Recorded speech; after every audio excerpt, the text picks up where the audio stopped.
Okay. Bridget, can you do me a sound check, please? All right. We're going to get started because this one is going to be very, very interesting. Get my microphone up here so we make sure the sound quality is good. All right. Turn the sound off the computer so I don't have to listen to myself talk. All right. Reading glasses on. This chapter, we're on chapter 15 for everybody following along at home, is dedicated to Ghislaine Maxwell, critical role, and, uh, she basically is a daddy's girl, for lack of a better way of explaining it. She had a traumatic childhood. Her older brother, the eldest brother of several, Michael Maxwell, was in a car accident and died, and Robert Maxwell was so devastated by the death of his eldest son that Ghislaine had just been born, and so she basically was ignored for several years, and at some point, she is quoted as saying, around the age of 3, "Mommy, I exist," as if she was being completely ignored and neglected. It's also said that she developed anorexia as a baby because they left her unattended for long periods of time.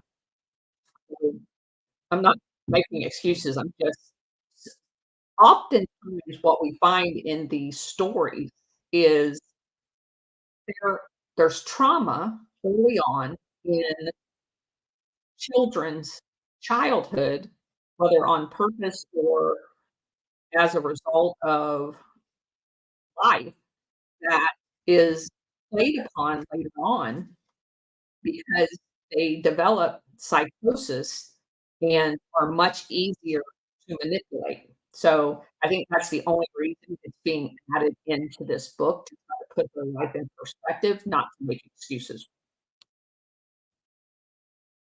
Also, there is lots of abuse in this family, like physical abuse. Brothers Kevin and Ian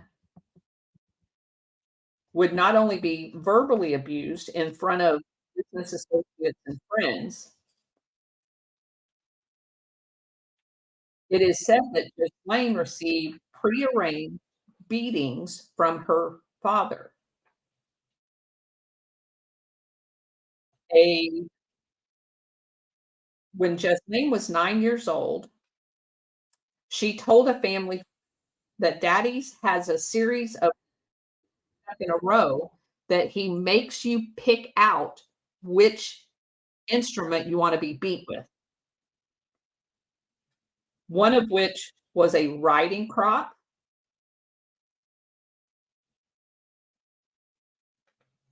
So, again, he's a weirdo, Robert Maxwell,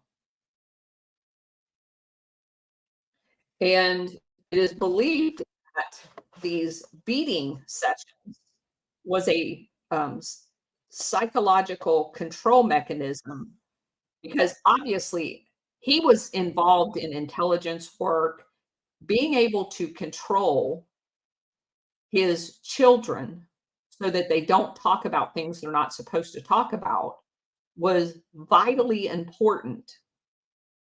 So you must control every aspect of your life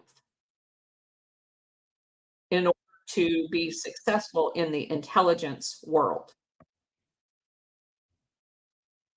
So he is said to have declared that Just Lane, out of all of his children, was the most like himself. which explains a lot. Control freak. And he also used her and saw her as a tool. And he was very open about that. According to a British journalist, when Ghislaine was 21 years old, that Wyatt, who was the journalist, was an advisor to Prime Minister Margaret Thatcher.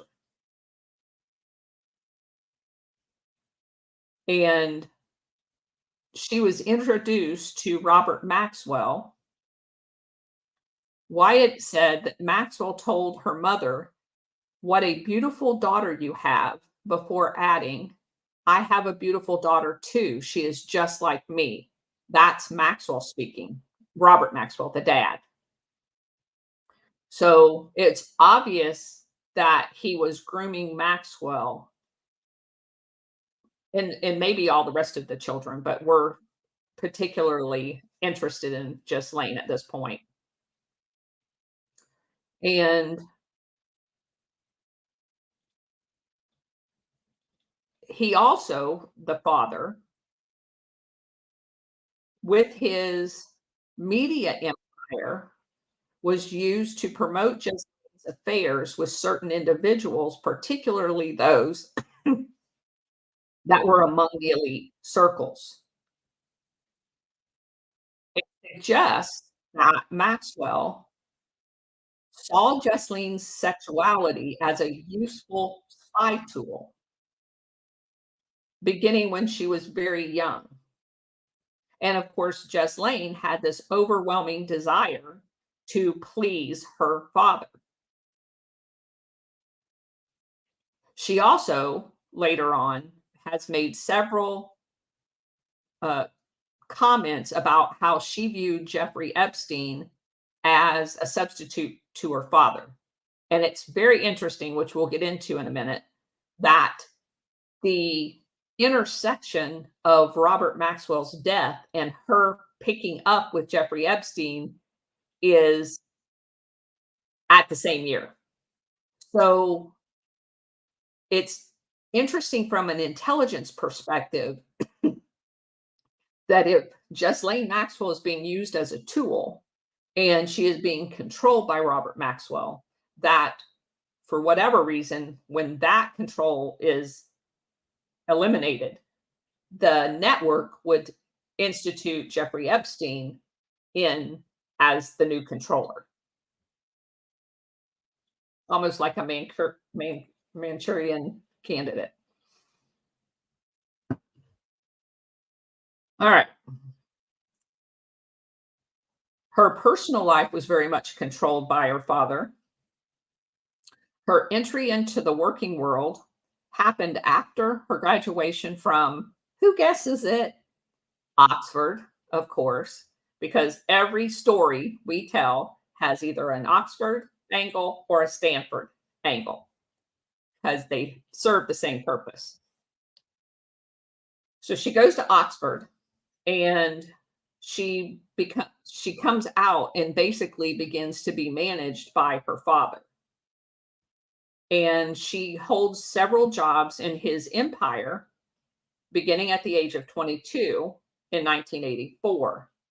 She's serving as the director of a British football club, Oxford United, which her brother basically was running for the dad. And she held different jobs at Pergamon Press and also Mirror Group, which was all part of his media empire, Robert Maxwell's. All serving under her father in various different jobs. So basically, he's moving her around to get her experience in all of these different venues. With Maxwell's approval, The Daily Mirror ran a story claiming that the efforts were being made to blackmail the paper's publisher, Maxwell himself. The blackmailer had reportedly threatened Maxwell with information regarding Ghislaine's alleged relationship with David Manners, then the Marquis of Granby and the future Duke of Rutland. So basically, the translation of that is this story was planted because Maxwell wanted people to know that his daughter was in a relationship with this man. That's how he used her. The article claimed that people connected with the British Prime Minister Harvey Procter at the time had tried to blackmail Maxwell. The article claimed that a sinister phone caller had warned that if the newspaper continued to campaign to expose Harvey Procter, they would produce a story about Ghislaine and Lord Granby at the Belvoir Capitol with incriminating pictures of them in compromising positions. So he's alleging blackmail while at that same time, he's obviously blackmailing, which is not uncommon in these circles. The bizarre decision to publish a front page story exploiting his own daughter's alleged sexual relationship because of an anonymous phone call was especially odd, but it's not odd at all. So you just have to understand how these people operate, and they may be claiming it's odd, not realizing his ties to the Intel network, but he was basically blackmailing that guy, saying, I have compromising pictures of you that I set up with my daughter. And I don't know, I did not research what David Manners was involved in at the time, but this is obviously Maxwell controlling the prime minister and one of the royalty people there. So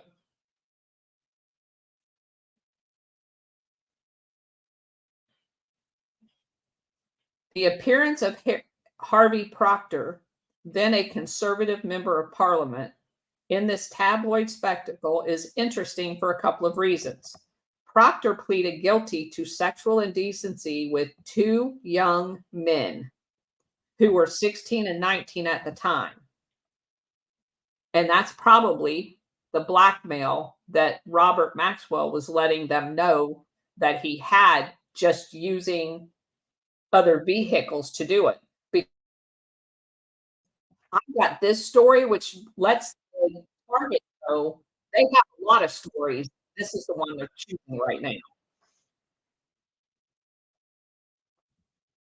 A controversial court case saw Proctor accused of having been involved with well-connected British pedophile and procurer of children, Jimmy Savile, who obviously was a tool as well in a blackmail scheme.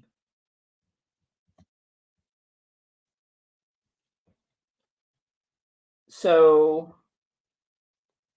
this is said to have included not only Savile, but former UK Prime Minister Ted Heath as well. The Maxwell-owned newspapers, in covering the alleged effort to blackmail Robert Maxwell, did not mention the young boy's angle, instead using the claims that distracted from the then credible allegations of pedophilia. So you see what's happening? It's completely possible that this is another manufactured sex scandal when they knew this other sex scandal was come out. So let's protect this one and keep the pedophile network where you have two consenting adults over here, and we're gonna use that to kinda lessen the impact of this other one. And they do that all the time. So during the 1985 time when Ghislaine had became involved and philanthropy tied to her father's business, she was hosting a Disney Day outing for children and benefit dinners on behalf of the Mirror Group or the Save the Children NGO. And if y'all haven't looked into Save the Children NGO, it's dark. It's nothing about saving the children. It's really bad. And you also find another commonality with all of these uh, elitist is every one of them, and I've posted this several times, have some connection to a child specific NGO. It's how they get access to children. This benefit took place in the home of Marquis Lady of Bath, BATH, and was attended by members of the British royal family, noting that Marquis of Bath at the time was an odd person, having accumulated the largest selection of painting made by Adolf Hitler and having said that Hitler had done good things in his country. The very same evening that Ghislaine hosted the bash, that Ghislaine hosted bash concluded, the Marquis of Bath's son was found hanging from a bedspread, an oak beam at the Bath Arms in what was labeled a suicide. It must have been some party.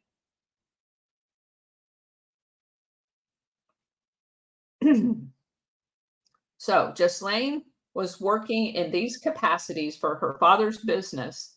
There are indications that she had also been included in several espionage related activities as well. According to former Israeli intelligence operative in association of Maxwell, Mossad Ari Ben Menashe, Menashe, Ghislaine accompanied her father frequently when he was involved in his intelligence work. But Ari had declined to comment further on what exactly she was involved in, just that she accompanied the father. Then Ghislaine Maxwell begins dating an Italian aristocrat named Gianfranco Cicogna, Cicogna, who is a Knights of Malta, whose grandfather was Mussolini's finance minister in the last days of Venice, being under Mussolini. Cicogna also had ties to both covert and overt power structures in Italy. Now, and I'm going to say, because we've got this is going to come back up. At the time in 1986 is at the height of Operation Gladio in Italy. And the Knights of Malta, as well as Propaganda Do, were intimately involved in the administration of Operation Gladio in all of Italy. So, what this is saying, although Whitney Houston obviously doesn't know about Operation Gladio, she's not saying it. I'm telling you, these people would have been intimately involved. Yes, yeah, Knights of Malta is always there, along with Oxford and Stanford. Like they're all connected. So Ghislaine is dating a man connected to Operation Gladio. This is important because we understand Operation Gladio was managed out of NATO by the CIA slash all other intel agencies. And she's dating one of the guys connected to it. So Cicogna was related to the Mavroleons, Mavroleons.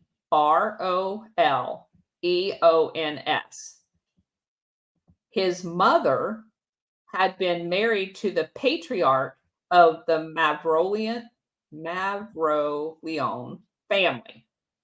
So this is a significant mafia family. And remember that the mafia was exclusively used for the trafficking of heroin, which is how Gladio paid its bills off of the money laundered through the banks of the heroin sales. So this guy's very well connected to the hierarchy inside of Italy running Operation Gladio. This Mavrolean family were the original founders of London and Overseas. A guy by the name of Basil, Basil, nicknamed Bluey, because all mafia people have nicknames, was part of the founding of London with the ampersand overseas. That's the name of the company. Contact information for Bluey Mavroleone and his son, Nicholas Mavroleone, which is Gio Franco's half brother. That's the guy that Ghislaine is dating at the time. Can be found in Epstein's Black Book. Another related entry in the Black Book is a guy by the name of Luca Giussani, Giussani,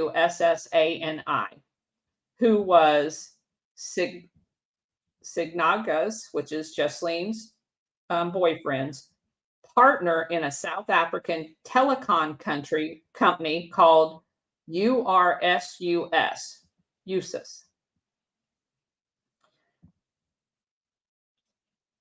The Mavrolean, which we covered in chapter 3, created London and Overseas with their cousins, the Kouloukandis family, which is that Greek family that was connected to the mobs in Greek. So they're cousins. You've got mafiosos in Italy and mafiosos in Greece, cousins in business together. And these are the same families that worked very close with Bruce Rappaport, which I know Bridget has looked into as well. Rappaport by this time had become involved in notorious Russian mobster Simeon Mogilevich. We talked about him in a previous contact. And Maxwell's father, Robert Maxwell, was also involved in the Russian mobster Simeon Mogilevich. So the Italian guy, Sicagna's relationship with Jesslyn lasted from around 86 until 90, about 4 years. Now, what's very interesting about this is 1990 is the year Operation Gladio blew up in Italy. It became completely exposed in 1990, therefore making, this is my hypothesis, their covert togetherness, which brings now Mossad into the CIA control of Operation Gladio in Italy, with Ghislaine dating this guy who's in that hierarchy, Knights of Malta, all of that other stuff. If the explosion, the exposing of Operation Gladio happened in 1990, and it did, there would be no longer a need for her to have a relationship with this guy because now the cover's been blown for the entire operation. So they're going to part their ways. Convenient timing, right? So thank you very much. Yeah, Whitney Webb is awesome. And I try to be very careful while with taking the information she's presenting and marrying it up with what we've learned in previous podcasts of Operation Gladio, because there's definitely an overlay, and I want y'all all to see it. And I've read, as I stated the other day, like about 8 Operation Gladio books. We've only reviewed 3. Um, so the timing now, after having read it repeatedly, is kind of stuck in my head because several pieces of this, like the 1990, as I've shared with you before, was my first assignment overseas, and I was assigned to Italy. So 1990 is kind of glued in my head. Okay, so towards the ending of their relationship, Jesseline founded a club called Kit Kat Club. And yes, that's actually where the candy Kit Kat from the original Kit Kat Club, which was a lot earlier, um, got its name. So that's kind of a funny story. So she is depicted as a feminist endeavor, that it was like a women's club, kind of to match the men's club that we read about for the last 150 years. It's very mysterious. The original Kit Kat Club was set up by a pie maker named Christopher Catlings in London in the 19th century to promote the freedoms obtained during the 1688 Glorious Revolution. Until the late 1800s, Catling's organization was the only entity to use that name, Kit Kat Club. In the 1990s, or excuse me, the 1900s, various wealthy private clubs, music venues, and public houses adopted the name all around the UK. The original name of the club created by Caitlin was also an inspiration behind the naming of the famous Kit Kat chocolate bar by Nestle's. I just find that amazing. So obviously, Nestle knew about the Kit Kat Club. There was even a Kit Club band in Scotland.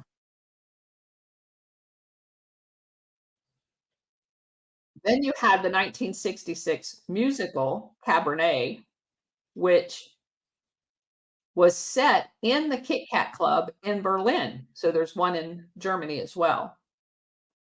It was turned into a movie around the time Ghislaine Maxwell supposedly founded her own Kit Kat organization. In a news article, they described Maxwell's Kit Kat Club as a salon held in a various locations designed to bring together women of uh, that were interested in art, politics, and society. It goes on to say that author Anna Pasternak, it was, quote, bright, wealthy, and society women. Nowadays, it seems quite normal to be going to a meeting just for women, but 30 years ago, it seemed exciting, unquote. According to Jess Lane, Pasternak stated that she was very mindful of who you were, your status, and your importance as a way of advancing yourself. The Kit Kat Club was it was described at the time as an all-female debating society. That just makes me laugh. Um, it also said that it was used to help women in commerce and industry.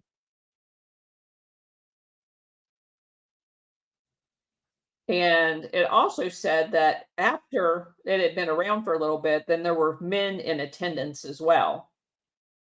One of those attendees was Jeffrey Archer.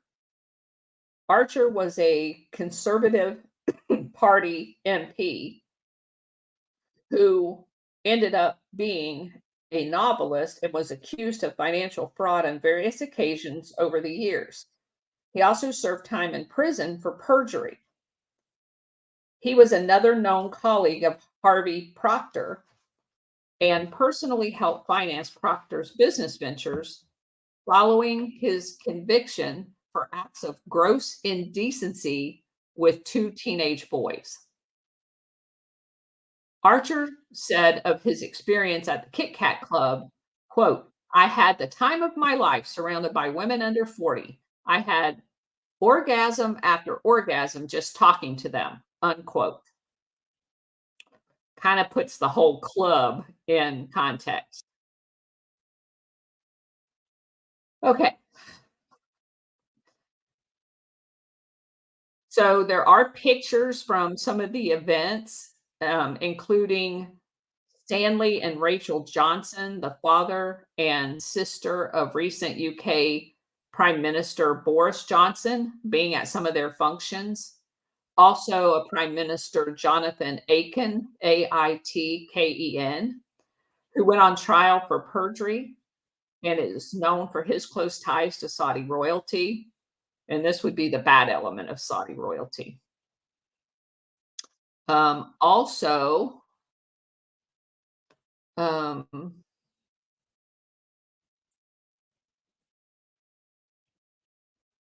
Andrew Neil, who was a figure in Murdoch's media empire, and Anton Moseman, who has been called the chef to royalty. There was speculation that Ghislaine Kit Kat Club is where Donald Trump met his wife, Melania. But then there's some um, significant counterpoints that that's not true at all. And again, this is one of my, if I had to make a not negative comment, but a footnote, there is any time that, in my opinion, when I'm reading through this, and I'm going to admit my bias up front, but my bias is the exact opposite of the bias I'm about to pick out. Anytime there's been a rumor, Whitney's very eager in the way the words are written to bring up Donald Trump. She is not a Donald Trump fan. But the counter to that, with admitted bias, is there rumor and speculations that may or may not have been relevant. And so it seems a bit suspicious to me. I'm just going to say it that way. So soon after her split, Ghislaine from Gianfranco, Ghislaine is spotted skiing in Aspen, Colorado, where the rich and famous go during the winter season with actor George Hamilton. He's seen escorting Ghislaine to Epson's races in 1991. And Hamilton is 22 years Ghislaine's senior. So,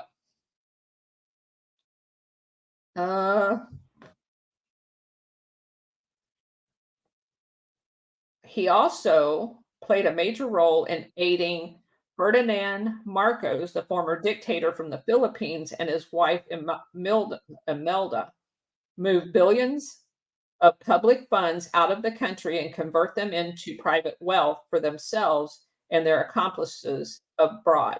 Marco originally rose to power with the help of the CIA, which is true, and Aiden Shikogi with his weapons, who worked with Epstein in the 1980s. They were also close to the Marcos, and specifically Imelda Marcos, who stood trial alongside um, for her for her association with the illegal financial schemes of her husband. So Imelda Marcos and Aiden Shikogi, a New York prosecutor, referred to Hamilton as a front for Marcos, and media reports at the same time claimed that he was acting on Imelda Marcos's financial advisor. Hamilton had been an unindicted co-conspirator in the fraud and racketeering cases against Imelda Marcos after she and her husband fled the country in 1986. Now, So they declined to investigate the financial transactions surrounding Hamilton, which tells me he was being protected by our company because he was very close to all of the criminality of it. The CIA refused to disclose what they knew about the Capitol flight. Now, I'm going to pause here, separate from the books. What we need to understand about the Philippines and Imelda Marcos and Ferdinand Marcos, whether y'all know this part or not, I don't know. I'm going to tell you why it's so significant. During World War II, the Japanese, in their invasions all over Southeast Asia, went into countries to include China and stole everything, artifacts, gold, everything that you can imagine. When they began accumulating this gold, they did not want to store it in Japan. They shipped it to the Philippines. These gold stashes are buried all over the Philippines, and there's all kinds of booby traps to include explosions, and there's a fascinating story involved in this. So, one guy had one of the drivers that escorted the Japanese officers around to all of these locations come to him. They kind of partnered. Obviously, they're both going to get murdered. And but not before the one guy discovers one stash. And there are documentaries, there's videos of the digging that occurred that they used slave labor for of Filipinos that were basically prisoners of the Japanese to build these things, booby trap them, and backfill them. So what happened was when they discovered that it was real and they basically imprisoned the guy that finds it, eventually he's murdered. Um, the government hires a miner, uh, supposedly in gold, and his expertise is gold mining. And they basically use a camouflage operation as if this is the guy that's digging up gold in the Philippines, when in fact, what they were doing was they tortured the driver into giving them maps that he had. They didn't know how many there were. And so they just kept torturing this poor man.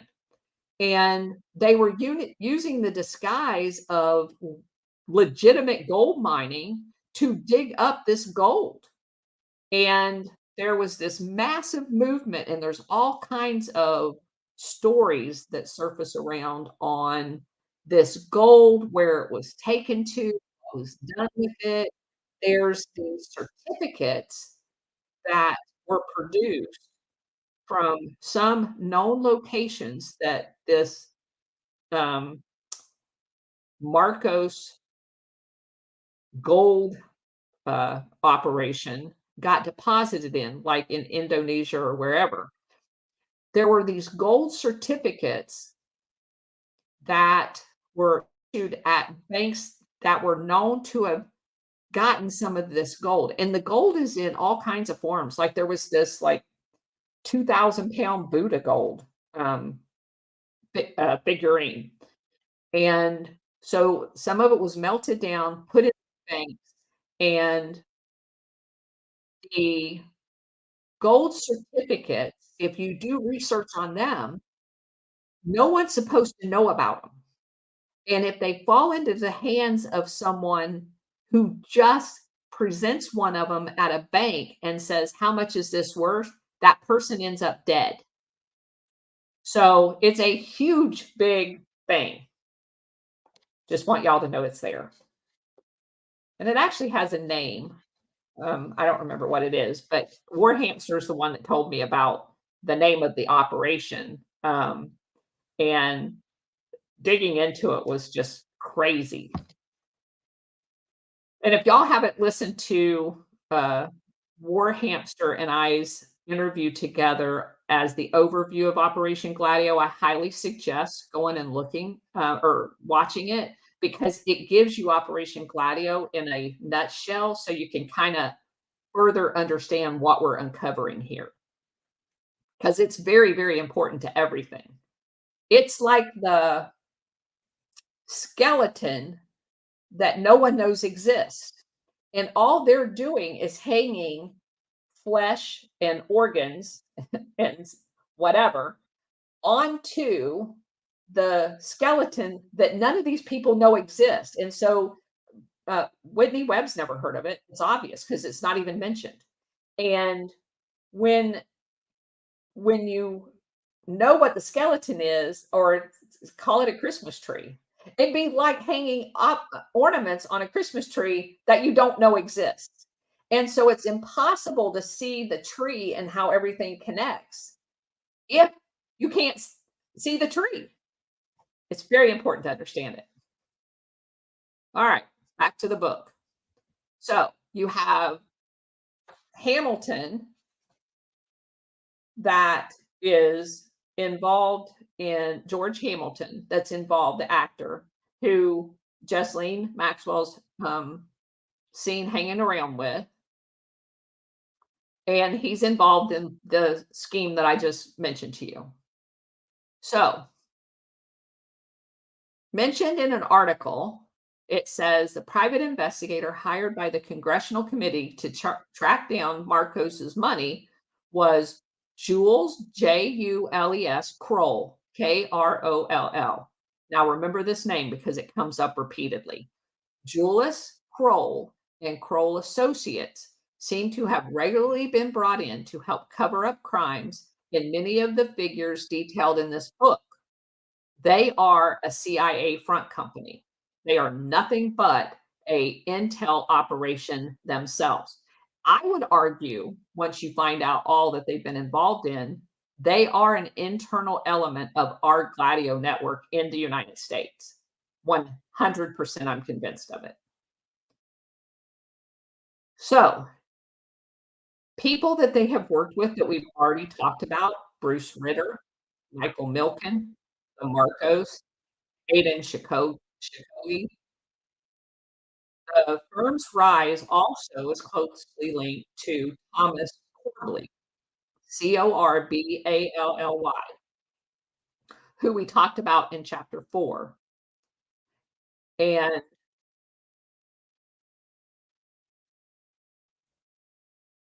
he was hired by Robert Maxwell shortly before his death. The Kroll Company was.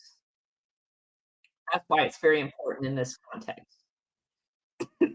At the same time, she was vacationing and traveling around with Hamilton in 1990. Jesselyn was added to the payroll of another of her father's newspaper called The European. It launched that same year.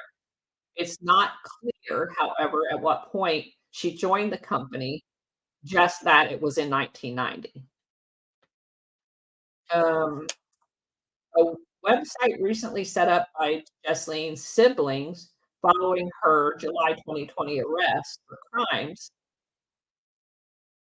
states that she developed and created advertising opportunities in the newspaper's supplement during her time there. The same year, she moved to the US, first to LA, after being offered a small role in a movie that was being filmed.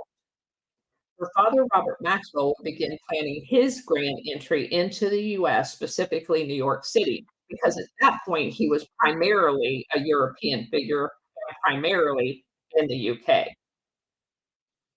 During the 80s, Maxwell's media empire began to falter as he had overextended his finance by making massive purchases of large media companies. He wanted to be like Rupert Murdoch. That's basically what his role model was in creating his media empire. The former British ambassador to the US, Peter Jay, had also served as Maxwell's chief of staff, which I find very interesting. later said that these purchases were partially motivated by Maxwell being offended and upset that he was seen as merely a printer and not a publisher as well, because that matters. Maxwell's acquisition of Maximilian Inc., where Robert Peary, Pirie, who's president of Rothschild Inc., had been serving as chief tactician in Maxwell's offensive against that particular company. So, yes, he's involved in the Rothschilds too. Maxwell's effort to acquire Macmillan was part of his campaign to establish a strategic presence in the US. Maxwell's only entered the fray to purchase Macmillan after being encouraged by Robert Paris, which is, again, a Rothschild front.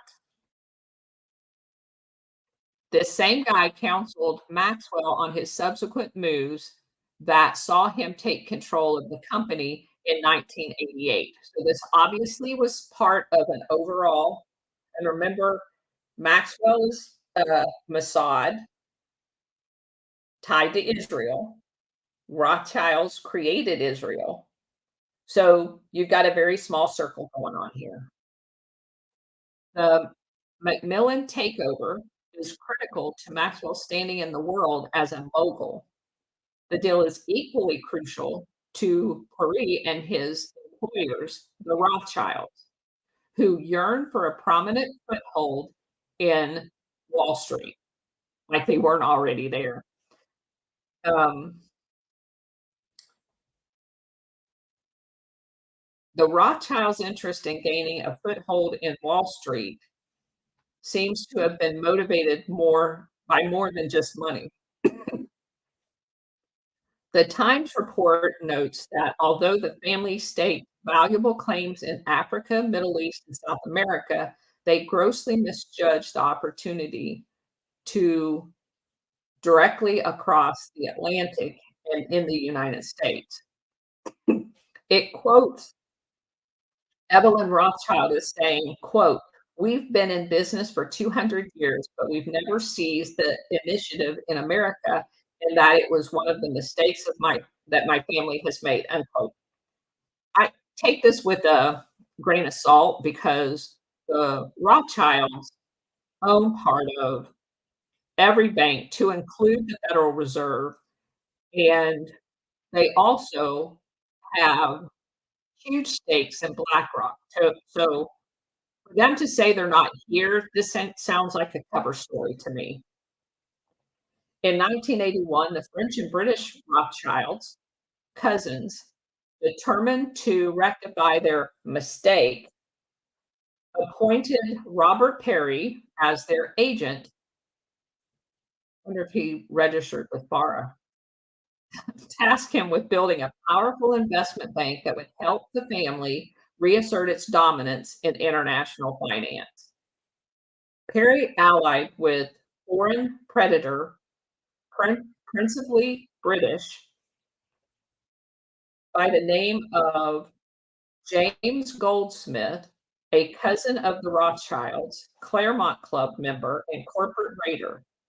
Goldsmith's associate, Robert Maxwell, as well as Sir Gordon White, a friend of Maxwell's, who originally connected him to Rothschilds Inc.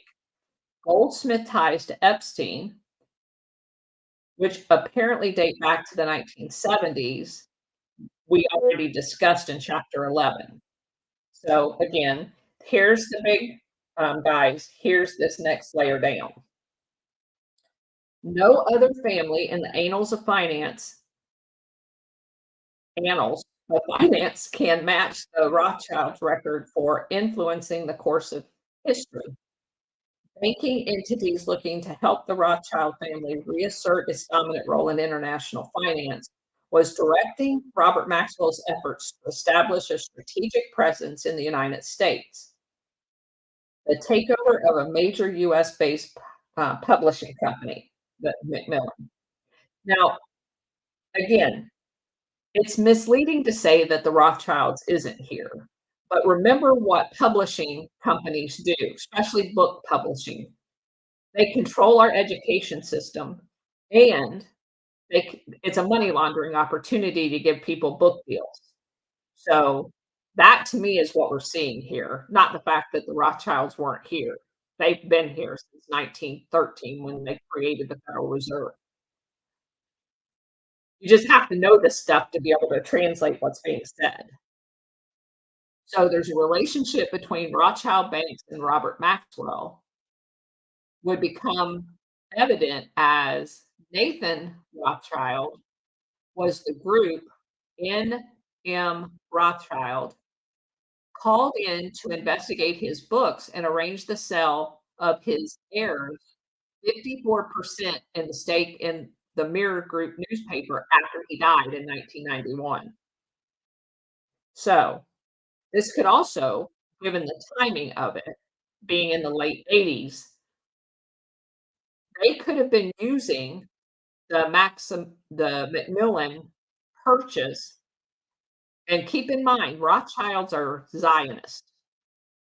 They could be using, and so were, Wexner, Epstein, all of those.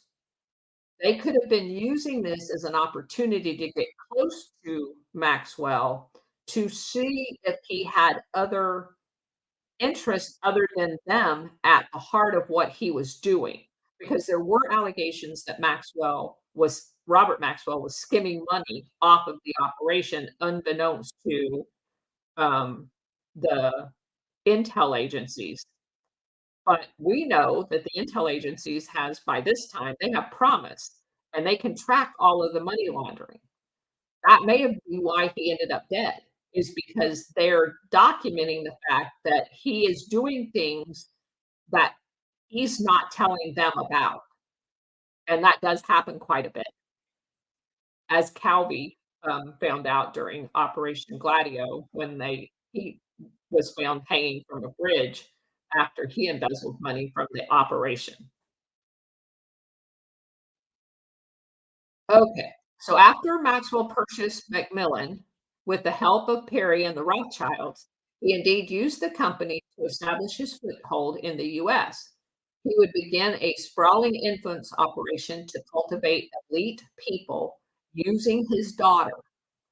He began using funds from the company's charitable trusts, spending lavishly on events in New York, paying large sums of money, sometimes as much as $100,000 for a seat at a charitable function attended by all the right people. He acquired Macmillan for $2.6 billion, a sum considerably more than his own Maxwell Communication Corporation was even worth. Would become a factor in his infamous decision to pilfer the pension funds of the Mirror Group. And those of you who've been with me for a while understand that a lot of these company purchases is to do exactly that. They steal money out of the pension funds in uh, investment vehicles that they benefit from, but leave the pensioners with no money. That's a mafia trick. They own the unions, they use the union pension fund for their own things. They ended up overdrawn, banks collapse, but they're all rich. The pensioners are not. And then they'll drive the company in and then go, "Oh, look, you don't get a pension because your pension's broke." That's what these people do. It's how they destroy the middle class.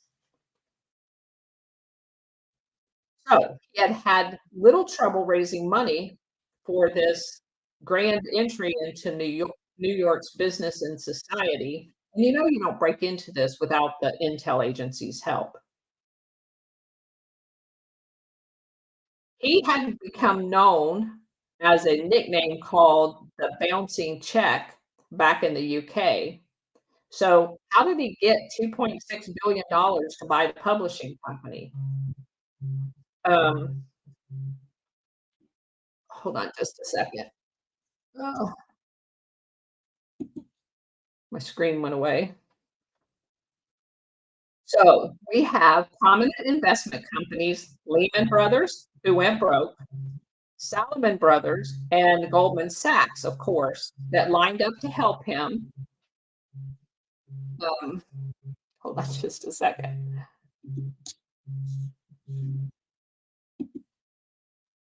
So those are the people that's in bed with him. And you can go back to these same exact organizations and check Lehman Brothers, Salomon Brothers, and Goldman Sachs and use those words and money laundering, SEC, and you will find out that each of these entities has been in trouble doing business in a bad way. Same thing with Deutsche Bank, the HSBC Bank, the BCCI Bank, blah. Some of the funds Maxwell raised during this period for these acquisitions had originated in the Soviet Union, where he had considerable connections to include to the KGB. Some of the funds included proceeds from him having hawked the promised software to all of the governments that were being spied on by Israel, because Israel created a backdoor to the promised software so they could find everybody that was money laundering to blackmail them, but hide their own blackmailing or their own money laundering. And the ties to the Soviet Union and the KGB also brings in Russian mobster Semyon Mogilevich again. So, despite having considerable new streams of revenue through his alliances with all these Eastern European organized crime networks, major Wall Street firms, and the Machiavellian banking dynasties like the Rothschilds, years of financial fraud and stock buying schemes caught up to Robert Maxwell's empire, which was beginning to implode in 1991, meaning that shortly he was not going to be useful anymore. And let me just add, 1991 is a magic year you're going to hear throughout the rest of this chapter. It is also the year that the Soviet Union exploded, right? Imploded. I don't think that's a coincidence because I don't believe in them anymore. Maxwell decided to expand his presence in New York by buying up the New York Daily News in March of 91. A reporter would later say the paper's previous owner, the Chicago Tribune Group, had offered Maxwell $60 million to take over the floundering paper. It's like being offered money to buy a company. He put his daughter, Jesseline Maxwell, in charge of special projects shortly after becoming the owner of the New York Daily News. It was provided to her to give her entree into a power base in New York City, another cover. She was also made managing director of Maxwell Corporation Corporate Gifts, which was a company created by her father. Not much is known by Maxwell's corporate gifts other than the family describing it as a business that supplied long-term service awards for companies. And I would argue that maybe those service awards for companies were services that we don't know about. Now, the implied uh, is that like if you get a watch after you've been with the company for 20 years, that's supposedly the cover story. Robert Maxwell was not in the corporate gifts as in a watch for your 20th year business. This company was a shell company covering for some other corporate gift. But keep in mind that because it was a contractor to these companies, It would have been a way of funneling money out of the companies under the guise of corporate gifts. Ghislaine had founded Maxwell Corporate Gifts in the mid-80s after her graduation from Oxford and before her move to the US. The entity's formal creation took place several years before it was used by her and her father in the United States. So they can't find any other activity until they got ready to use it. It's a shell company. He, Robert Maxwell, additionally saw New York City as where Maxwell's dynasty would be truly leaving a mark. Maxwell received such positive attention in New York City that it surprised even him. According to an anecdote from Robert Carey, his agent, and then president of Rothschild Inc., quote, after he bought the Daily News, I picked him up at his boat. He liked Chinese food, so I decided to take him to Foo's, F-U apostrophe S. What a name. Which is the best Chinese restaurant in the city. We drove up First Avenue. People would recognize him and open their car doors and come out and shake his hand. At the restaurant, the entire restaurant got up on its feet and started clapping. He was overwhelmed. He said, in my whole life in London, no one ever acted like this. I'm here for a month and look what's happening. Money talks, baby. So that's the kind of reception he got. He hired a group of prominent consultants and lawyers to make his way in America. Among these included Senators Howard Baker and John Tower, as well as Republican Party consultants in high profile relations like Robert Keith Gray. And for those of you who remember, Robert Gray is the PR guy that is part of this clandestine network to include uh, really bad things. And we talked about him in, I think it was chapter 2 or 3. The entire chapter is called Shades of Gray because this guy was involved in everything. And it's not coincidental that Howard Baker and John Tower, who are dirty up to their eyeballs, were selected to help Robert Maxwell because they are part of this network. Tennessee, Tennessee Senator Howard Baker, best known for his vice chairman of the Senate Watergate Committee, hello, and subsequent Reagan's chief of staff during the Iran-Contra scandal, hello, which we've already covered as part of Operation Gladio, had become Robert Maxwell's business partner in 1991 in a venture called New Star. New Star focused on investment opportunities for Americans and the former Soviet Union.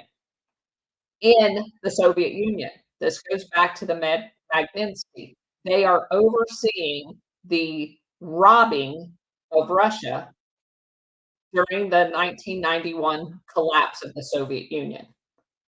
They're describing right here, and I want y'all to understand it because she doesn't say this, but I'm telling you, she's describing what is being set up as an operation to go to Russia and steal all of their resources.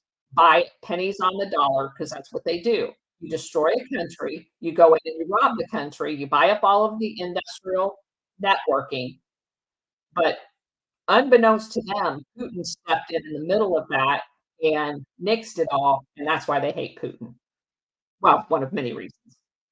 So, Newstar focused on expanding investment opportunities for Americans in the former Soviet Union. A guy by the name of Richard Jacob, who co-founded the company with Baker as an international merchant banking investment advisory company to take over the banks, steal resources, and advise people on how to do that. Those are my ads. Jacob also stated that Robert Maxwell was one of the major stock shareholders in this company. New Star was just one of several companies that Maxwell used to enrich himself through privatizing assets of the former Soviet Union. Matt Baker And Maxwell also attempted to recruit other respected public figures into New Star, including US banking regulator William Seidman, Seidman. Notably, prior to founding New Star with Baker, Jacobs, Richard Jacobs, worked intimately with Armand Hammer as his assistant, and then Hammer played a role in the entry of BCCI into the United States and had attempted to acquire Financial General Bank shares himself for the purpose of financial blackmailing. So let me explain this. Armand Hammer's dad was a card-carrying communist. Armand Hammer was named after literally the Soviet Union's arm and hammer emblem, and is also of that ilk. So you've got the guy that's has intimate knowledge all over the Soviet Union, Armand Hammer, and Hammer also's role, which we covered before in BCCI, which was specifically set up in Pakistan, primarily by Saudi Arabia money, to handle money laundering on behalf of Operation Gladio players and all of the intel agencies. This was going to be to supplement the Vatican Bank money laundering operation, had tried to illegally facilitate, um, well, BCCI tried to illegally buy US banks. One of the banks they ended up buying, Armand Hammer wanted because that bank is in Washington, D.C., used by um, the the network or the congressmen, the what do you call them? The lobbyists, all of the people in Washington, D.C., a lot of them prestigiously banked at this one particular bank that BCCI illegally bought. But Armand Hammer wanted it because Armand Hammer wanted to be able to look at all of those people's bank accounts and who they were paying so he could financially blackmail them. That's what she's talking about. Baker was also previously mentioned in Chapter 9 because he sat on the board of MCA, where Lou Wasserman, a longtime executive at the company, was being investigated for organized crime ties. It was suggested there that Baker may have been the United States Senator with such seniority whom Robert Booth Nichols claimed to utilize in the trafficking of narcotics and money laundering. So Baker is very much entangled. He is the Menendez. What we see with Menendez now, that's Howard Baker. Maxwell may have first encountered Baker through his years of relationship with Senator Tower, who fits all that mold too. Maxwell had first gotten close to Tower years earlier at the request of Henry Kissinger, who also was part of advancing Israelis' intel goal of installing Promise software into computers at top secret US laboratories tied to the nuclear weapons program. Maxwell, who had placed Tower on Israeli payroll, prompted his involvement in the Iran-Contra deal, which was another Operation Gladio, and later had him on his own company payroll under the Pergamon Brassy Company. So Tower was paid by a lot of people. He also was involved in the Promise scandal that happened in Bulgaria relating to the NEVA program, NEVA. And keep in mind that Bulgaria was Operation Gladio's weapons point of contact. Most of all of the illegally trafficked arms transited Bulgaria. Drugs did too, but they were known for their arms trafficking. Tower would end up dying just months before Maxwell in 1991 as a result of a very suspicious plane crash, which we know is how they kill people, which is reportedly why Maxwell began to fear for his life in 1991. Rightfully so, because they murdered him too. Robert Keith Gray, the PR guy, is perhaps the key to unlocking the truth about Robert Maxwell's plans and ambitions for his future in New York. Gray was a smooth operator, having worked on major presidential campaigns because he's the PR guy, and had worked at Hill and Knowlton. Lesser known are Gray's extensive ties to US intelligence and also a handful of call girls and a sexual blackmail ring that encircled the Watergate scandal of the Nixon presidency and the more obscure Koreagate scandal and Page Boy scandal, which we went over. Gray was also tied through connections in his home state of Nebraska to the Franklin scandal, which is a savings and loan that was running the kids from Boys Town. Another common thread linked Gray to the Georgetown Club, owned by South Korean intel agent Tun Park, which we went over as well. Gray was the company's president at the time when it was used by the CIA to acquire sexual blackmail. John Tower was also a member of the Georgetown Club during the same period. He also actively recruited people for this club. Gray was working for Adam Khashoggi in the same period that both Roy Cohn and Jeffrey Epstein also counted Khashoggi as a client. Given that Maxwell's daughter, Jocelyn, and Epstein would begin a sex trafficking blackmail operation shortly after Maxwell sought to consult Baker, Tower, and Gray, Gray's role in advising Maxwell about how to best expand his influence in the city appears significantly important. Maxwell himself had been a client of Gray's PR firm,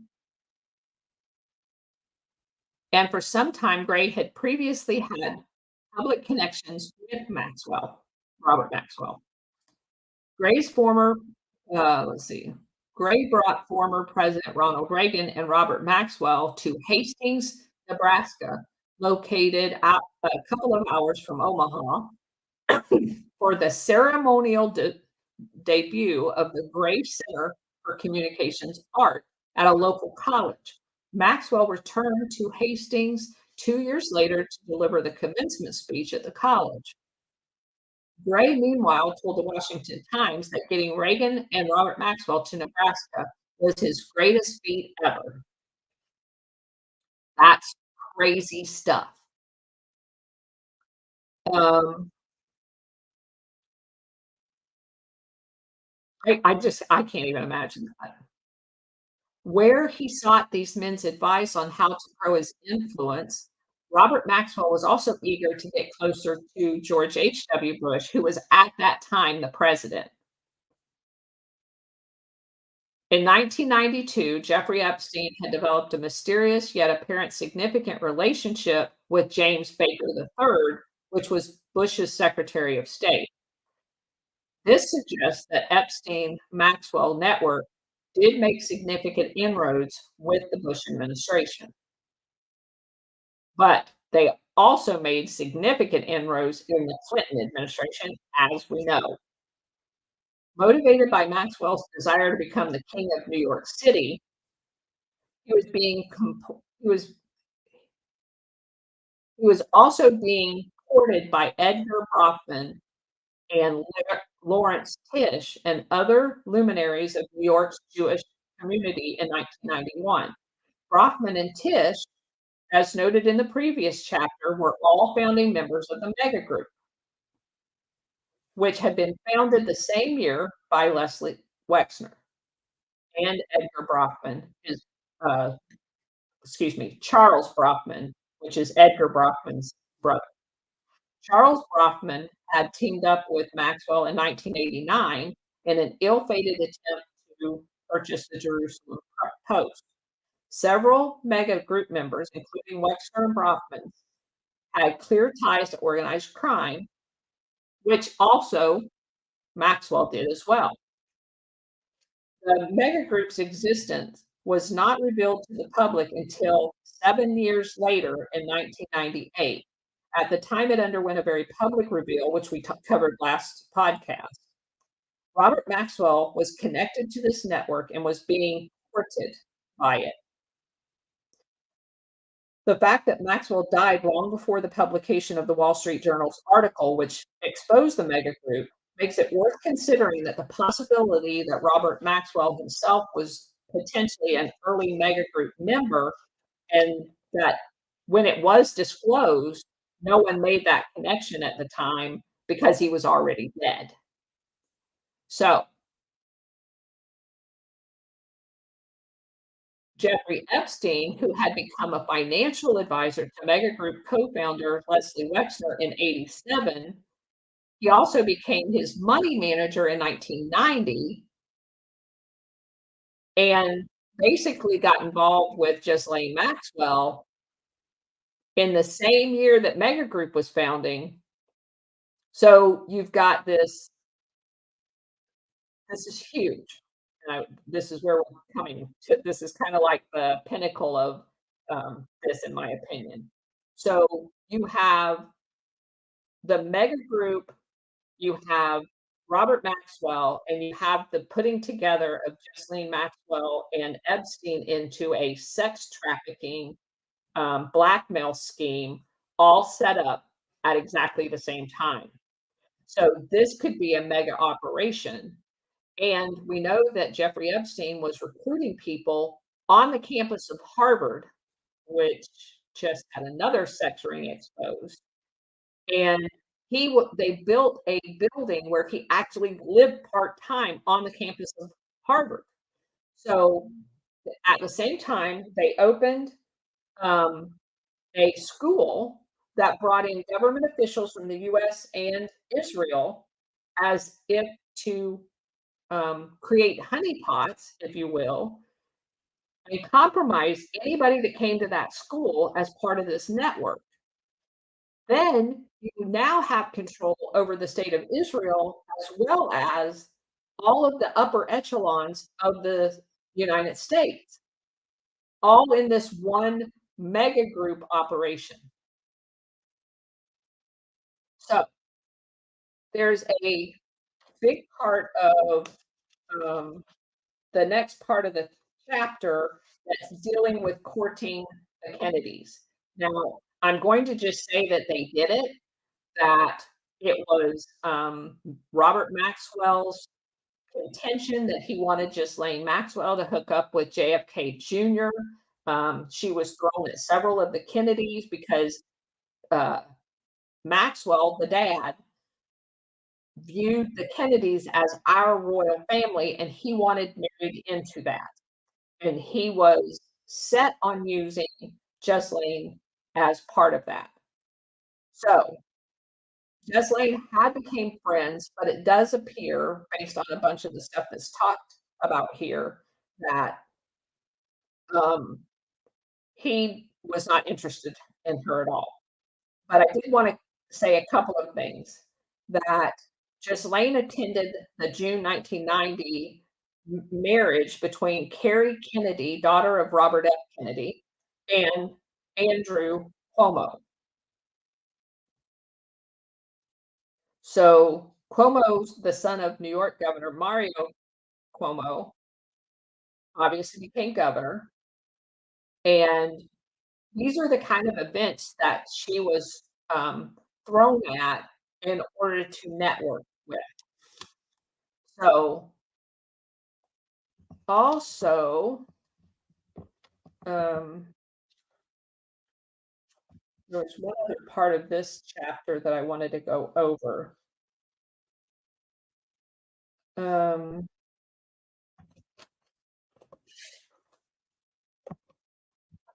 it talks about her befriending JFK Jr. And Here's some questions that Whitney had. The first being, how did Ghislaine Maxwell manage to gain entry into the Kennedy social network, which she obviously had? Um, and Robert F. Kennedy Jr. was interviewed for Whitney's book, and here's how he explained it. She entered, she being Ghislaine, entered his family social network in the early 90s, around that same time mega groups operating, was likely through his former wife, Mary Richardson. Per RFK Jr., Richardson seemed to have known Maxwell through Richardson's former boyfriend, Carlos Mavro Mavroleone. Before the 1994 marriage between RFK Jr. and Mary Richardson, Mary Richardson had been close friends with Kerry Kennedy, with the two having met in a school called Putney School, as well as being roommates in college. So Richardson, RFK's former wife, was Kennedy's maid of honor in her marriage to Andrew Cuomo. After becoming close to Kerry Kennedy, Mary spent all of her holidays with the Kennedys. She's kind of like one of those hanger-ons. Richardson dated that Carlos guy prior to her relationship with RFK Jr. That Mavroleone family were relatives of Ghislaine's boyfriend, the guy we were just talking about, Gianfranco Sacagna from Italy. More specifically, a guy by the name of um, Ghislaine's boyfriend, associated with that guy, Carlos Mavroleone, was Gianfranco's half brother, and Carlos's father and brother were both in Epstein's book. So that's the same relationship we were talking about. That her previous boyfriend of 10 years that was tied into the network in Italy of Gladio and Carlos, half brothers. So Richardson dated the half brother of Ghislaine Maxwell's boyfriend.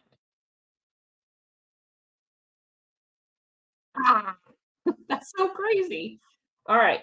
So Carlos would go on to convert to Islam and join Afghanistan's Mujahideen and received training and funding from the CIA.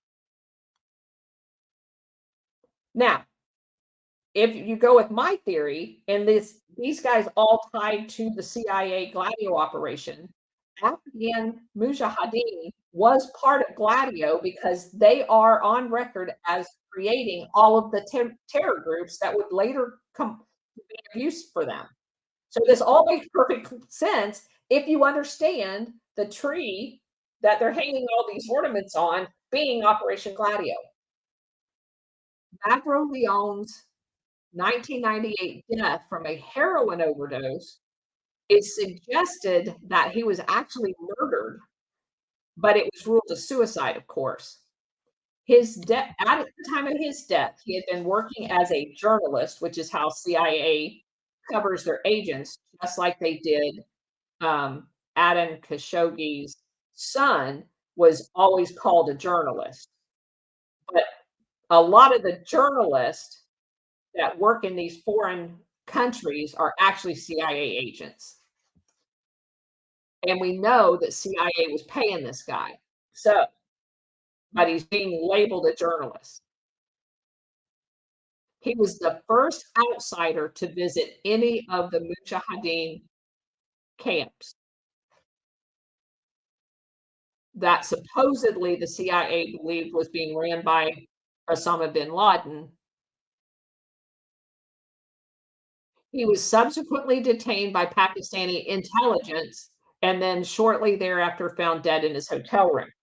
Now, what may have actually happened, and this is speculation on my part, is he discovered that his conversion to Islam, he was either exposed and had to be killed, or he exposed something that he didn't wanna go along with and had to be killed. My speculation, because that's consistent with the Gladio thing. JFK Jr. or excuse me, RFK Jr. also said on 2 occasions he had been on Epstein's plane, and both of them had been arranged by Ghislaine Maxwell and Mary Richardson. One trip was out to do fossil hunting in South Dakota, and another one, was basically the same thing that Trump did. He got on the plane from New York to go to Palm Beach to visit Ethel Kennedy, his mother. That's just a way of dirtying them up. The return trip to New York from South Dakota, Epstein was clearly the whole time they were in South Dakota with RFK, kids, Epstein hated being around those kids. So evidently, if you can't molest them, he doesn't wanna be around them. He was so irritated by the whole trip, which he obviously didn't wanna be on from the beginning, according to RFK Jr., that on the way back, he made his pilot stop and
Okay.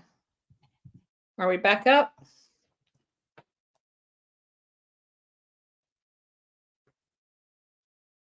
Let me ask.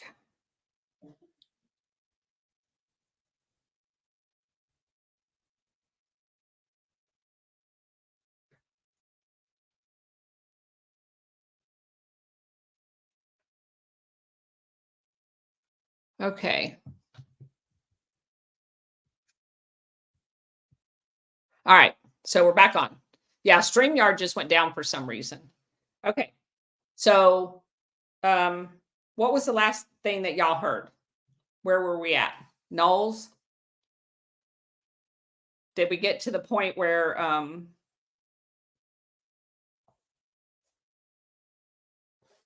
Knowles had changed their name to K2 Intelligence? Is that where we cut off at? So basically, the point that we want to make here is that in 2020, Knowles associate employee Roy of murdering the son of the New York judge Esther Salas at their family home after Salas was due to preside over a case involving Jeffrey Epstein and Deutsche Bank. Okay, so let me stop right here because this is very, very important. Knowles' associate, now known as K2 Intelligence, is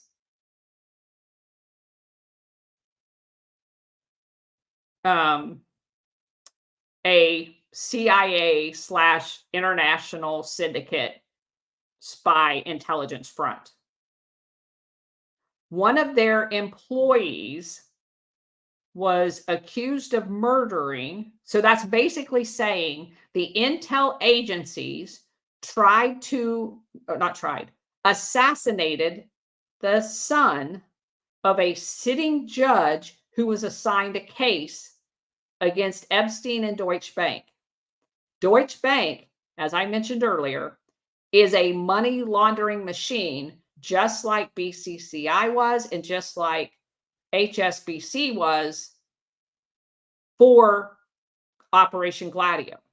Now, this seems shocking to us, but those of you who've been with me for a long time know one of my first experiences after being assigned to Italy was a headline where they assassinated 5 judges on their way into the courthouse in Sicily because they were going to oversee a court case against an Operation Gladio affiliated mafia guy. Okay? 5 in one shot. They blew up courthouses. They assassinated a prime minister. This is standard operating procedure. This was an organized hit to intimidate the judicial branch in 2020. This is exactly what they do. And when you look at these things and you talk about the telltale signs of things like that happening, that's this. Okay. So, anyway, back to the story. I just wanted to foot stomp that for us who's not used to seeing that, we like are horror struck when we hear things like that. But this is standard operating procedure. Okay. And keep in mind, it was affiliated with Jeffrey Epstein and Deutsche Bank. Yeah, the SCOTUS thing. That's exactly why it's so important and so illuminating when you understand Operation Gladio and how they assassinated appeal court judges, regular trial judges, and the fact that the whoever's behind Biden, because it isn't him, refused to protect the Supreme Court justices. It's very revealing because all of these people know all of this stuff. We're the only ones that don't know it. All right. Robert Maxwell hired Kroll Um, and you guys are going to love this too. The brother of the sitting president and former CIA director, George H.W. Bush, Jonathan Bush, which is Bush Sr.'s brother, was on the corporate advisory board of Kroll's Associates. That didn't fall very far from the tree, did it? So Jonathan Bush was basically the U.S. rep on the advisory board of the multi-intel agency Kroll Associates that was doing hit jobs on judges' sons. Okay? Kroll was employed by Bill Clinton in his first presidential campaign and was later hired to manage security. This is where it's getting good, guys, for the World Trade Center in New York after the 1993 bombing. Because my opinion is the 1993 bombing was the test run for the 2001 bombing. Kroll was hired to investigate how money had been spirited out of the Philippines by the Marcos family. They already knew because they were part of it. Jesslyn's friend and vacation buddy, George Hamilton, as well as Adam Khashoggi. We already talked about that. All right, back to the good part. Just weeks before 9/11, Kroll worked closely with John P. O'Neill, who was hired as the head of security at the World Trade Center shortly before the attacks. Let that sink in. Just weeks before 9/11, Kroll, a known CIA intel agency global cabal, was working with the head of security of the World Trade Center. O'Neill had been involved in efforts to unravel Maxwell's legacy, quote unquote. A report from January of that year noted that public investigators were still trying to determine how much of Jesslyn's father's fortune was buried in offshore trusts. So, Kroll was unable to give Robert Maxwell the information that he wanted before Maxwell died, of course, because they're going to hide whatever this conglomerate, the international syndicate, Maxwell hiring them was ridiculous. They're not going to tell him anything that they don't want him to know. And if it's them that's after him, because his usefulness for them is over, what would they tell him? You're going to be off in just a few weeks, so enjoy the rest of your life. Though media has reported it was a suicide, investigators, as well as Ghislaine herself, assert that he was murdered, that the hit was indicating that he had outlived his usefulness. Many of those that has asserted rogue Mossad agents were responsible, including Ghislaine herself. She reportedly blames a dark conspiracy of Mossad renegades and Sicilian contract killers for taking her father's life. Now, what's interesting about the Sicilian contract killer angle is who would that be? Those are Operation Gladio people. That's the heart of the whole heroin drug entity. The Sicilian contract killers were Gladio operators. So she's saying that the Gladio operation took her dad out. Soon after the news of Robert Maxwell's death spread, his wife, Betty Maxwell, accompanied by Ghislaine, headed to the place of his death, his yacht, and accordingly, she was, and guess where his yacht was when he was murdered? Talking about Gladio connections. He was off the coast of the Canary Islands. Who of those who've been with me on this Gladio venture knows what's went on in the Canary Islands as it relates to Gladio? Anybody? I'm going to give you a second. While I'm waiting for you to respond, before I tell you, Ghislaine and Betty boarded the yacht. There was a reporter that was with them, and the reporter reported that they were shredding all kinds of documents that had been on board. But Ghislaine said she didn't do that, but the reporter has never retracted his claim, nor has he ever been sued. And because Ghislaine Maxwell was tied up in all that Robert Maxwell did, she would be the perfect one to go with him to hide all of that. Supposedly, she was chosen because she spoke Spanish. The books written about Robert Maxwell's troubled businesses, several of which were insolvent and or engaged in substantial fraud, were subsequently investigated by the company N.M. Rothschild. So think about how hilarious that is. Rothschild is the guy giving him the money to do all of this shit, and then they say that company investigated the financial fraud. Are you kidding me? They were part of it. He was buried in Israel. Good point, Bridget. All right, I'm going to tell y'all. The Canary Islands was one of two places Gladio operators were trained. They had extensive training facilities in both Sardinia, which is it's an island off the west coast of Italy, where they took the Black Prince after World War II because he had been sentenced to death. But Sikorsky rescued him and took him to Sardinia, where he basically set up the Gladio network. He was one of the P2 Masonic Kumbaya leaders.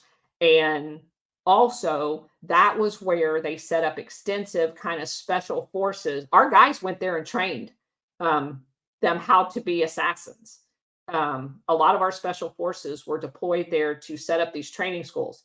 That's out of Portugal. The Agenter Press element of Gladio went to the Canary Islands and did exactly the same thing. And our guys were there doing some of the training.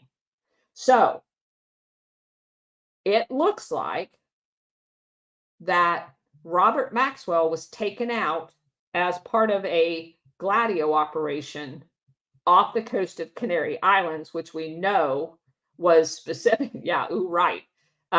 That's why it's so important that once you, I have to make this, we're going to have to go over all of the books that I've read, because every single thing, I've read this book before. And until I discovered the tree, which is Operation Gladio, everything else just looked like pretty ornaments. But once you have the tree firmly in your brain and you're actually hanging the ornaments on the tree where they belong, it changes everything. I get a little animated about it because it's just crazy to me. It puts everybody in the right places where they otherwise just look like they're dangling in thin air where there's no relationships. So the next section, we're getting close to the end, so just hang in with me. Then next to the last is basically the last one. The other one's just a tiny short one, is circling the wagons. And basically, the only thing I want you to take out of this part of it is that I want you to understand the size of his operation. Maxwell had, at his death, 112 companies under the umbrella of Robert Maxwell. Now, many of these countries were just front companies, which tells you 1000% he was in the intel business. Most of the companies were taken over by his sons, Kevin and Ian Maxwell, which we've not heard a lot about. You also have Ghislaine Maxwell, who took over some. You also have um, the two twins, which were Christine and Isabel. So that's where we're going to go next. They're trying to sort out all of the properties that the 112 companies gets pared down to basically one that actually was doing business and supposedly closed most of the front companies. Ghislaine supposedly getting into real estate, which of course makes lots of sense because Jeffrey Epstein has his big property development company. And Maxwell described herself as an internet operator. That was her label during this time. And it basically says that that label came from the two sisters, Christine and Isabel Maxwell. They appeared to take off where Maxwell's intelligence link work with Promise and its technology left off, and they were cashing in on the internet. How to restart the whole Maxwell business that had collapsed after their father's death. It would be Christine Maxwell that later said her decision to found, along with her husband, Roger Molina, her sister Isabel, and Isabel's husband at the time, David Hayden, an internet service called the McKinley Group in January 1992, which was basically 2 months after Robert Maxwell died. Isabel would remember the decision, telling Wired magazine in 99 that she and her sister had wanted to circle the wagons and rebuild the father's legacy, a chance to recreate the legacy. The Guardian magazine reported that, according to Isabel, her father would have loved the internet if he was still around. He would be in his element and having a blast. I'm sure he'd be thrilled to know that I'm doing it now. And then she throws her head back and laughs hysterically. Isabel was leading an Israeli software company with ties to Israeli military intelligence and powerful Israeli politicians, including some who had previously worked directly with her father in his spying business. Isabel and Christina's connection, following the sale of the McKinley Group, which we're going to talk about more later, Christine and Isabel saw the internet as their chance to expand and rebuild Maxwell's businesses. Christine, right up until her father's death, had been the president and CEO of Robert Maxwell's owned Israeli intelligence front company called Information on Demand, where Isabel had also worked. Christine had founded a related company later called Research on Demand, and that's a whole rabbit hole of itself we're not going to go into, but it is a rabbit hole. They specialized basically in big data analysts. So they worked on behalf of entities like telecommunication firms and collected the data and would overlap with the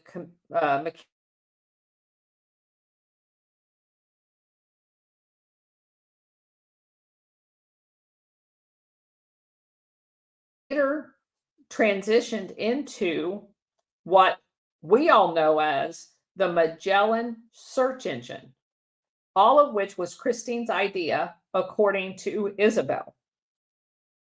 So they are now controlling data on behalf of Mossad. That's the shortcut. And this is in the 1990s.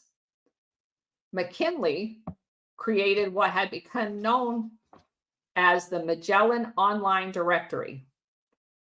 It's remembered as the first site to publish lengthy reviews and ratings of websites, kind of like the fact checkers. Oh, dang it.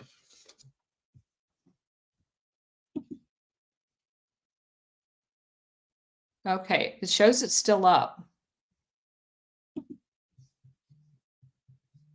Is it still frozen?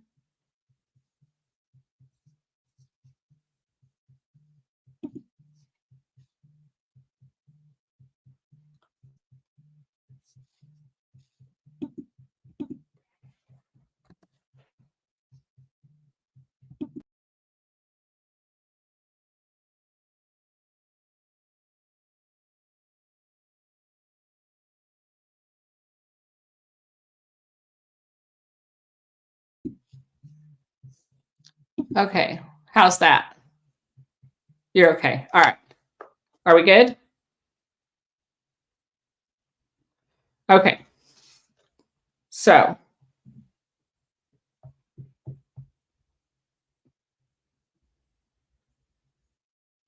man, Rumble must be having, or Stream Song must be having some trouble. That's the second time it's went down. So, anyway, we're almost done. So, we've got research on demand, information on demand. They're basically manipulating, and understand how important that is, because we're now, what, almost 30 years forward to know what exactly is going on here. They are, for intel agencies, they are now going to be on the backbone of the internet infrastructure, tracking all the websites.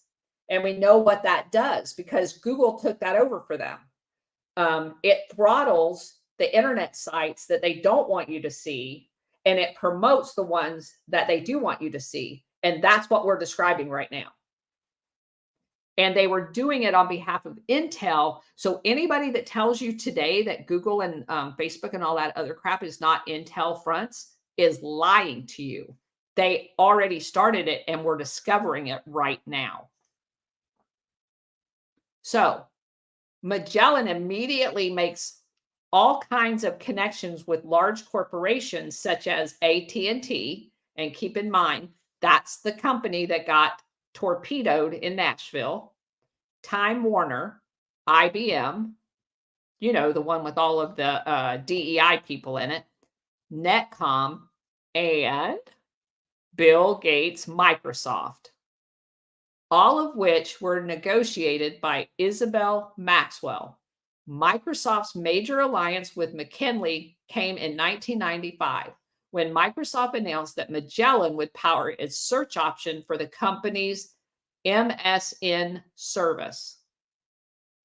So Microsoft just got in bed with global intel agencies, and they never got out of the bed. Time chose Magellan for its early web portal called Pathfinders, and Magellan was on the homepage of the internet browser Netscape for much of the 1990s. McKinley's fortunes were troubled as its efforts to be the first search engine to go public fell through. There was some tension then, and they tried a second IPO. That didn't work either. A company by the name of Excite, which was later acquired by Ask Jeeves, eventually bought McKinley and Magellan for 1.2 million shares of Excite stock in 1996. And at the time, it was valued at $18 million. It is alleged that Isabel Maxwell, who made the deal with Excite's CEO at the time, George Bell, claiming that they salvaged that she alone had salvaged the purchase of McKinley. Despite the company's lackluster end, the Maxwell sisters and other stakeholders in the company, Ghislaine Maxwell among them, not only obtained multi-million-dollar payouts, but it had forged all kinds of relationships with Silicon Valley as well as Bill Gates. So that's how you discover all of their intel ties. McKinley Group and Magellan were much more than just the twin sisters' business. The company, with considerable help from their brother Kevin Maxwell, who in an article quoted as being consumed by an overwhelming desire to be his dad reincarnated, Kevin played a major role in the company's affairs. Ghislaine Maxwell had a substantial interest in Magellan as well. She is secretive. She's being Ghislaine Maxwell was described as being secretive to a point of paranoia when it came to her business operations. Well, because she's a spy. Hello? Um, Also, it's noted that her time as an internet operator and her business interests to Magellan overlap directly with the time she spent alongside Jeffrey Epstein in the sex trafficking, sexual blackmail operation. So now you know what they were using the internet for. Now, after having described all of that, in walks Epstein in the aftermath of her death, and Jesselyn Maxwell, who's publicly claiming she doesn't know anything about her father's businesses, although she worked intricately in almost all of them. Her father also created many trusts which held these companies in Liechtenstein, which is not only a tax haven, it is also the massive money laundering entity we keep coming across in all of our stories. And it was said that the structure that he had built would keep their family and money for generations. A New York detective who interviewed Maxwell is quoted as saying, "She came in dressed in sackcloth and ashes. It was pathetic.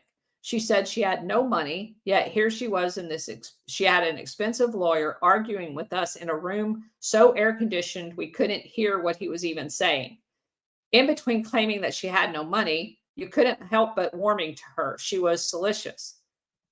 We hadn't had any lunch, and she kept recommending restaurants here and there and where to stay and go shopping, and slipping in from time to time how she had never had anything to do with her father's affairs," unquote.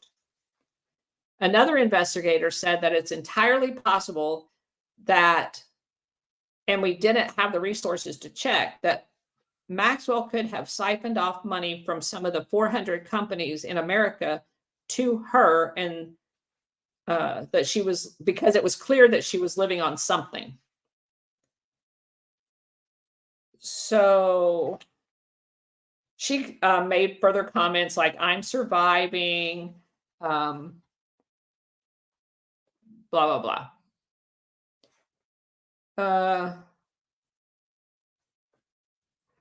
Apparently, from the outside, it looks like Jesselyn went from being dependent on her father to being dependent on Epstein.